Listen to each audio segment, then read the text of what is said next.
Picture चालू करो बे। Sir आ गया ये आप आइए, आपका स्वागत है। हाँ, पहले एक एक करके काम करें। पहला काम गिनाइए। पहला 370। आप जम्मू कश्मीर में रहते हैं?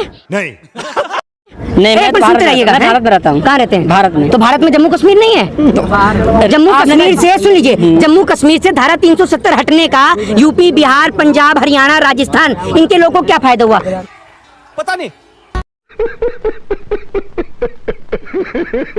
नहीं जम्मू कश्मीर से धारा 370 हटने के बाद नौजवानों को रोजगार मिल गया, बेरोजगारी समाप्त हो गई। एक मुद्दा नहीं है। क्या बात कर रहे हैं? मुद्दा अच्छा, जिस प्रकार अच्छा रोजगार मुद्दा ही नहीं है। दूसरा काम गिनाइए। पहले काम गिनाइए। अरे पहले काम कर रहा था उससे थोड़ा सा राहत मिली। क्या करना? दूसरा काम गिनाइए। दूसरा काम गिनाइए। अबे जल्दी बोल, कल सुबह पनवेल निकलना है। दूसरा काम राम मंदिर। भाई सुन लीजिए, भारत आजादी बहुत बढ़िया, बहुत बढ़िया। भाई ये गोदी मीडिया के एक पत्रकार महोदय बोल रहे हैं बैगन। पिक्चर चालू करो बे। बहुत सारे दावा करते हैं देश में इतना बड़ा बड़ा काम हो रहा है, तो क्या एक बीएसएनएल को ठीक नहीं करवा सकते हैं? वो जो देश में मतलब कि एक मार झेल रही है बीएसएनएल, क्या उसको ठीक नहीं करा सकते? मोदी ठीक कराना ही नहीं चाहते।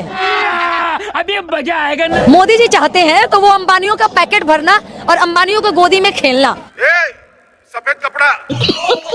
पहले ऐसे प्रधानमंत्री, इससे पहले मनमोहन सिंह के सामने अंबानी के परिवार जो होते थे हाथ जोड़ के खड़े होते थे, लेकिन अब मोदी जी के सामने वो लोग गले लग के खड़े होते हैं। यहाँ से पता चलता है कि एक प्रधानमंत्री की इज्जत एक बिजनेसमैन से कम है हमारे देश में। वाह दीदी, वाह दीदी। उस सरकार से सवाल पूछ सकते थे, लेकिन ये पैसे तो अंबानी की जेब में जा रहे हैं भैया। हम सवाल किससे करें, अपने सरकार से या अंबानी से? शादी वो अपने बेटे का कर रहे हैं और पॉकेट हमारे काट रहे हैं, जेब हमारे खाली कर रहे हैं। आप बीजेपी की कार्यकर्ता है? कार्यकर्ता मतलब मैं देशभक्त हूँ। हाँ जी। और जो बीजेपी के खिलाफ है वो देशभक्त नहीं है? जो बीजेपी के खिलाफ है तो सोचा जा सकता है कि वो आधे अधूरे देशभक्त है। कोई इनसे सीखे। उन्हें उनका दंड मिल जाएगा कि वंदे मातरम हिंदुओं की ठेस पे क्या ठेस पहुंची है हिंदुओं के दिल पे। आपने नाम क्या बताया? शिवम अग्रवाल। वंदे मातरम सुनाइए। वंदे मातरम का विरोध करना उनका। वंदे मातरम सुनाइए।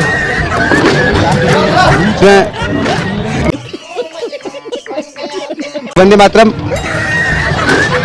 अभी मुझे फिलहाल। पर आपको नहीं आता राष्ट्रगान, आप तो देशभक्त पार्टी से हैं। और अभी तो रुको, क्लाइमैक्स अभी बाकी। आपसे जानना चाहते हैं मोदी सरकार कैसा काम कर रही है?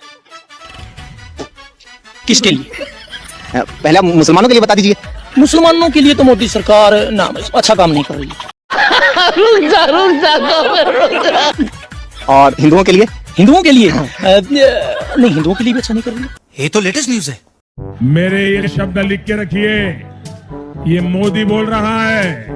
भाइयों बहनों, जो पशु दूध नहीं देता है उसके गोबर से भी आय हो, ऐसी व्यवस्था में आपके सामने खड़ी कर दूंगा भाई। देखिए, अगर हम गाय के गोबर की बात करें तो मेरी मम्मी तो एकादशी के व्रत पे हमेशा गाय का गोबर लेती थी। ये देखिए, 1 चम्मच गोबर। अगर हम 1 चम्मच गोबर खा लेते हैं तो हमारा तन मन पवित्र हो जाता है, हमारी आत्मा पवित्र हो जाती है। और ये अगर एक बार एक तरह से हमारे गर्भ में चला गया तो पूरे शरीर को शुद्ध कर देता है 1 चम्मच गोबर। उठा ले रे देवा, उठा ले रे बाबा। हमारा नाम है चंदन, हम चांदनी चौक में हैं, लाल किला के बगल। अच्छा। और अभी तो रुको, क्लाइमैक्स अभी बाकी। चंदन सरोज नाम है। मोदी जी बहुत अच्छा काम किया, रोड बनाया, लाल किला बनाया, बहुत सब काम अच्छा किया है। लेकिन 1 सेकंड, ये रोड बनाया, लाल किला बनाया, लाल किला बनाया। कैसे हो सकता है ये? अब देखिए रूस की 2 दिवसीय यात्रा के बाद प्रधानमंत्री नरेंद्र मोदी ऑस्ट्रिया पहुंच गए हैं। अभी मजा आएगा ना भिड़ो। और इस वक्त प्रधानमंत्री नरेंद्र मोदी ऑस्ट्रिया के दौरे पर हैं, वहां वो मीडिया को संबोधित कर रहे हैं। सुनिए। साथियों, ऑस्ट्रेलिया का क्या बोला तूने? ऑस्ट्रेलिया का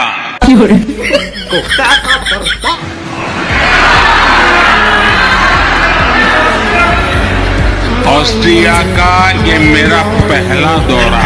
एक अनपढ़ आदमी देश पर कितना बड़ा बोझ बनता है, ना जो अपने संविधान के दिए हुए अधिकारों को जानता है, ना संविधान ने हमसे जो अपेक्षा करी है वो दायित्व को जानता है। वो कैसे एक अच्छा नागरिक बन सकता है? नो, गलत बोल रहे हैं, गलत बोल रहे हैं। अरे तो 19-20 का ही तो फर्क है बस। 19-20 का फर्क है। 19-20 का फर्क नहीं, 19-20 का फर्क है, उसमें 19 लाख का फर्क। इसलिए मैं कह रहा हूँ देश के प्रधानमंत्री को पढ़े लिखे होना बहुत जरूरी है। इंकलाब जिंदाबाद। आप पक्षपात कर रही हैं यहाँ पे, आप कैसे पक्षपात कर रही हैं? मेरे को टाइम नहीं देती आप, क्यों नहीं टाइम देती आप? तो उसके बाद प्लीज प्लीज प्लीज नहीं। अरे इंकलाब जिंदाबाद। आप पक्षपात कर रही हैं यहाँ पे, आप कैसे? लेह लद्दाख में चुनाव हुए, किसी मीडिया की हिम्मत नहीं हुई कि बीजेपी बुरी तरह से हारी वहां पर, कि वहां के नतीजे दिखा दिए जाएं। हमने तो बताया एबीपी न्यूज पर कि लेह लद्दाख काउंसिल के अंदर कांग्रेस ने बढ़िया प्रदर्शन किया। मैं फिर कहूंगा जी, अगर वहां पर कांग्रेस की जगह बीजेपी जीती होती तो आप मोदी जी का झंडा लेकर पूरा नोएडा का मीडिया निकल जाता। मेरे बड़े हैं, मैं बहुत कायदे से आपसे बात करूंगी, आपको तमीज नहीं है कि आपको अपने पैनलिस्ट को कितना मौका देंगी। लेकिन मैं एक लाइन जरूर कहूंगी कि आपके पास मेरी बातों का जवाब नहीं है होगा। आपको आप बात कहिए ना, कितनी बार और दोहराऊं कि अपनी बात रखिए। आप पैसे लेकर, पर धमका कर पैसे लेकर यहाँ मुसलमानों को गालियां देती है। बात तो सही है। पैसे लेकर मुसलमानों को गालियां देती है। अरे बाप रे, ये तो धोती खोल रहा है। कौन से पैसे लेकर? प्रूव कीजिए, कौन से पैसे लेकर? शर्म आनी चाहिए आपको। बेशर्मी की हद है तस्लीम रहमानी। मुसलमानों को गाली देती है और झूठ। जली ना, तेरी भी जली ना। शर्म आनी चाहिए आपको। आप मुझे पर्सनली भी जानते हैं और इस तरीके की बातें करेंगे। कितनी निष्ठा भरी बातें कर रहे हैं आप। मैं आपको चैलेंज करती हूँ तस्लीम रहमानी, इस डिबेट को छोड़कर जाने से पहले प्रूव करके दिखाइए। किसी की एक फूटी कौड़ी ली है मैंने तो छोड़ दूंगी ये प्रोफेशन में। तो रहने दो फिर। सच्चा पत्रकार बनना चाहते थे, नेताओं का दल्ला बन के रह गए। देखो मैं किसको रिचार्ज जो बढ़ा है ये गलत हुआ कि सही? गलत हुआ है। हाँ। गलत हुआ है। अभी एयरटेल जियो झांकी है, गैस सिलेंडर पेट्रोल डीजल अभी बाकी है। ये सब में भी महंगाई। अरे 400 पार गलती से नहीं करे, 300 तक न रह गया। अभी 300 में सब बढ़ेगा अभी दाम। सही पकड़े। ये अंबानी जी जैसे 9 महीना में बच्चा पैदा होता है ना, वेट करता है कि अरे 9 महीना हो रहा, 8वां महीना 7वां महीना चल रहा, 6वां महीना, इस तरीके से शादी करवा रहे हैं, शादी खत्म नहीं हो रहा। 60 करोड़ में गायिका को बुलाते हैं, डांस करवाते हैं। जस्टिन बीबर को 90 करोड़ रुपया में बुलाते हैं, डांस करवाते हैं, गाना गवाते हैं। तो पैसा हम ही लोग से न वसूलेंगे? क्या बात है सर, क्या बात है सर। यही कर रहे हैं कि इतना महंगा हुआ है तो BSNL याद आया है। थोड़ा सा और महंगा होने दीजिए, सरकारी स्कूल और सरकारी हॉस्पिटल भी याद आएगा। इस सज्जन को क्या तकलीफ?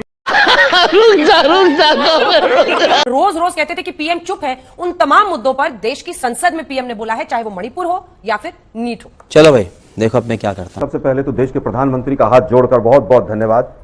उन्होंने एहसान किया देश के ऊपर कि वो संसद में बोले। बात तो सही है। वो तो महामानव हैं, विश्व गुरु हैं, वो संसद में बोले, मतलब वो तो उनका तो डायरेक्ट कनेक्शन भगवान से है। वो भगवान के जो प्रतिरूप हैं वो संसद में बोले, उनका बहुत बहुत कोटि कोटि नमन। गजब हो गया, देश के प्रधानमंत्री संसद में हिंदुस्तान की नहीं बोलेंगे तो क्या पाकिस्तान की संसद में जाकर बोलेंगे?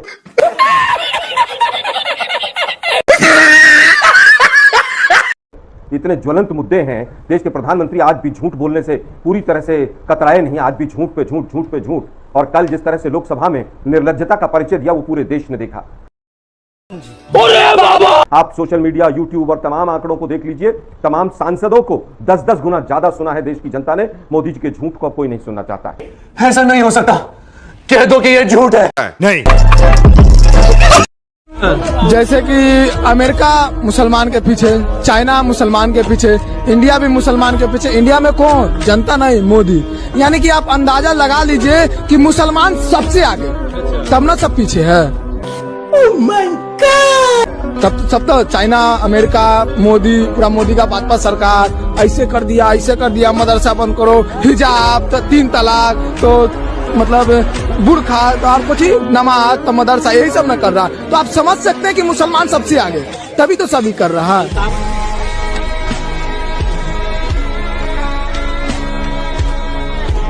प्रधानमंत्री मोदी जी के पास 2 ही अस्त्र है, एक भय है और भ्रम है। भय वो दिखाते हैं इनकम टैक्स, ईडी और सीबीआई के साथ, लेकिन देशवासियों ने इस बार कह दिया है कि हम इनकम टैक्स, ईडी और सीबीआई से डरते नहीं हैं। बात तो सही है। और दूसरा जो उनका अस्त्र है वो भ्रम का, वो हमने प्रचार में भी देखा।